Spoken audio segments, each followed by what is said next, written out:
আমি মোহাম্মদ আব্দুল মতিন মিয়া, বাংলাদেশ জাতীয়তাবাদী দেশ বাঁচাও মানুষ বাঁচাও আন্দোলনের রংপুর জেলার আহ্বায়ক। আমি রংপুর জেলাসহ বাংলাদেশের সর্বস্তর মানুষ যেনারা ঈদের আনন্দ উল্লাসের জন্য বাড়ির দিকে রওনা দিয়েছেন, তেনারা খুব সাবধানে, খুব মনোযোগের সহিত বাড়িতে আসবেন এবং যেনারা গাড়িতে আসিতেছেন কারো হাতে কিছু আপনারা খাবেন না। আপনারা সুন্দরভাবে ঈদ উদযাপন করেন।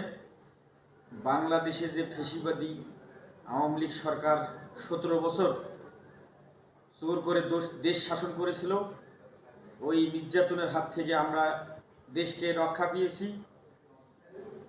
তাই আমি বাংলাদেশের সর্বস্ত মানুষকে ঈদের শুভেচ্ছা জানাই, ঈদ উল আজহার শুভেচ্ছা জানাইতেছি।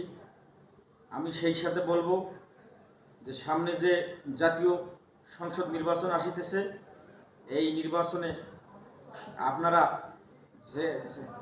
যেখানেই থাকেন নির্বাচনে তার এলাকা গিয়ে ভোট দেওয়ার চেষ্টা করবেন। বাংলাদেশে আমরা একটা সঠিক নির্বাচনের দিকে এগিয়ে যাচ্ছে দেশ। ঈদ উল আজহার শুভেচ্ছা জানাচ্ছি। ঈদ মোবারক।